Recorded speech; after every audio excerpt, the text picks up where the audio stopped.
लक्ष्मीनाथसमारम्भां नादयामुनमध्यमाम् अस्मदाचार्यपर्यन्तां वन्दे गुरुपरम्परा। यदि राजाय विद्महे श्रीभाष्यकाराय धीमहि तन्नो रामानुजार्य प्रचोदयात्।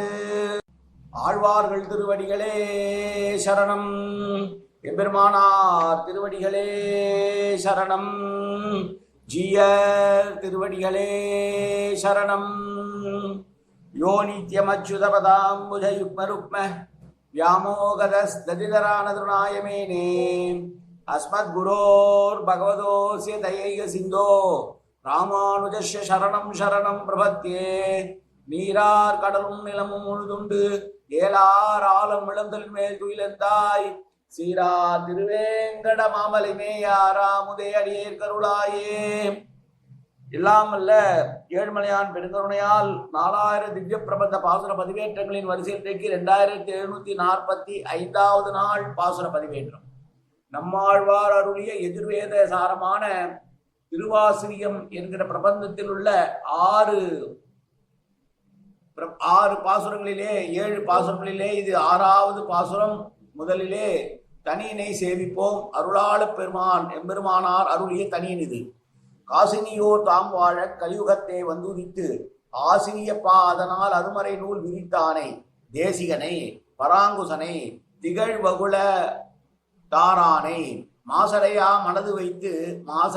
மனத்து வைத்து மறவாமல் வாழ்த்துதுமே என்பதா 6வது பாசுரம். ஓ ஓ உலகினது இயல்பே, ஈன்றோள் இருக்க மண்ணை நீராட்டி படைத்து இடந்து உண்டு உமிழ்ந்த தளர்ந்து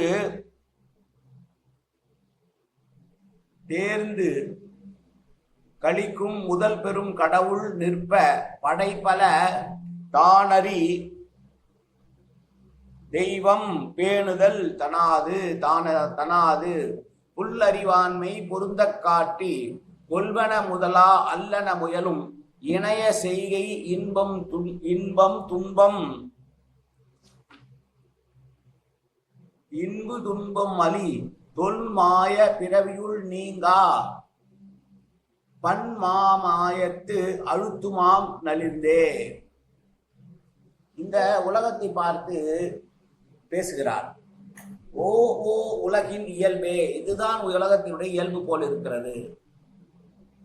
பெற்ற தாய் போல பெருமாள் இருக்கையிலே அவனை விட்டு மற்ற தெய்வங்களை இவர்கள் வழிபடுவது என்பது தாய்க்கு பூஜை செய்ய வேண்டியிருக்க தாய் உட்கார்ந்திருந்த மனைக்கு பூஜை செய்வது போல் அல்லவா இருக்கிறது. உலகத்தினுடைய பெரும் தெய்வமாக இருக்கிறான் இவனே. இந்த உலகை படைத்தான், பின்னர் காத்தான், பிரளய காலத்திலே உண்டான், மீண்டும் உமிழ்ந்தான். வராகமாக இருக்கும் போது தன்னுடைய கோட்டினிடையே இந்த பூமியை பெயர்த்தெடுத்து வந்து உலகத்தை ரட்சித்தான்.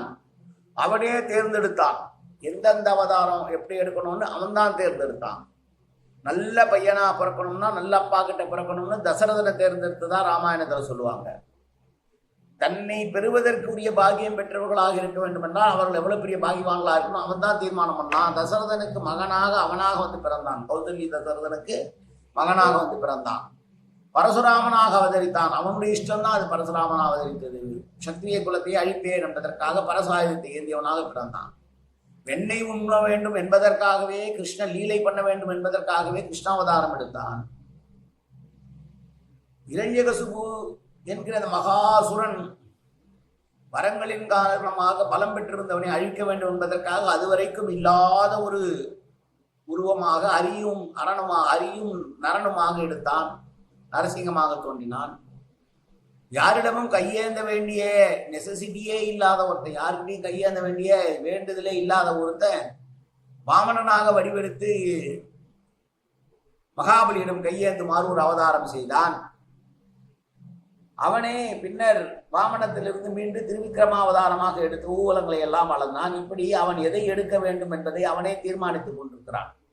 தேர்ந்து என்கிற ஒரே ஒரு வார்த்தைக்கு இவ்வளவு அர்த்தம் சொல்றாங்க எல்லாரும். தேர்ந்தெடுத்தானாம், அவனே தேர்ந்தெடுத்தான். அவதாரம் என்பது அவனாக தேர்ந்தெடுத்தது. அவதாரம் என்பது மேலே இருந்து இறங்கி வருதல் என்று பொருள்.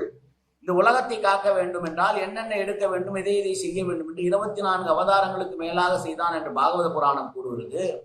அப்படி தான் எதை செய்ய வேண்டும், நான் எப்படி இருக்க வேண்டும் என்பதை அவனாக தீர்மானித்துக் கொள்ளக்கூடியவனாக மிக பெரிய புருஷனாக அவன் இருக்கையிலே அவனை விட்டுவிட்டு சிறு சிறு தெய்வங்களை கும்பிடுவதோடு மட்டுமல்லாமல் அவற்றுக்கு ஆடு மாடு கோழி முதலியை பலி கொடுக்கிறார்கள். எந்த தாயாவது பலியை விரும்புவாளா? விரும்ப மாட்டாள் அல்லவா? தன் குழந்தை ஒன்று இறப்பதை எந்த தாய் விரும்புவாள்? அப்படி அவளே தாயாக இருக்க அவனுக்கு பலி பூஜை கொடுப்பதற்காக மற்ற உயிர்களை வதைப்பதும் இப்படியெல்லாம் செய்வதால் பலன் கிடைக்குமா என்றால் முதலிலே சிறு பலன்கள் தோன்றுவது போல தோன்றும். ஆனால் பிறவி என்கிற பெரும் சேற்றினுள் இது திரும்ப திரும்ப அழுத்தி மோட்ச சாம்ராஜ்யம் என்று ஒன்று இருப்பதையே உணர முடியாமல் செய்து இந்த உலகத்திலேயே மீண்டும் பிறந்து இறந்து பிறந்து இறந்து இறந்து இறந்து என்கிற சூழ்நிலையை உருவாக்கிவிடும். இதுதான் இந்த உயிரோட இயல்பா இருப்பதா? அம்மா இருக்கும்போது அம்மாவை உட்கார்ந்த மனைக்கு போய் அவனாவது பூஜை செய்வானான்னு கேட்கிறார். இது மலைநாடுகளிலே ஒரு சம்பிரதாயமாக இருந்திருக்கிறது. குழந்தை பிறந்தவுடனே குழந்தையையும் தாயையும் குளிப்பாட்டுவார்களாம். அது தாய்க்கும் குழந்தைக்கும் மிகப்பெரிய அசௌகரியத்தை செய்கிறது என்று உணர்ந்ததற்கு பின்னால் தாய்க்கு பதிலாக தாய் உட்கார்ந்திருந்த மனைக்கு அபிஷேகம் செய்தார்களாம், குளிப்பாட்டுவார்களாம். இப்போ ஒரு சடங்கு இப்போதும் மலைநாடுகளிலே இருப்பதாக சொல்லுகிறார்கள். இதைதான் அனங்காச்சாரியார் சுவாமிகள் குறிப்பிட்டு சொல்கிறார். அப்படி தாயானவள் அருகிலே இருக்கும்போது அந்த சேய்க்கு காவலாளியாக அவளே இருக்கும்போது அவளை விட்டுவிட்டு மற்றவளை கும்பிடுவது எப்படி முறையாகாதோ அதுபோல இந்த உலகத்தை அவன்தான் படைத்தான்.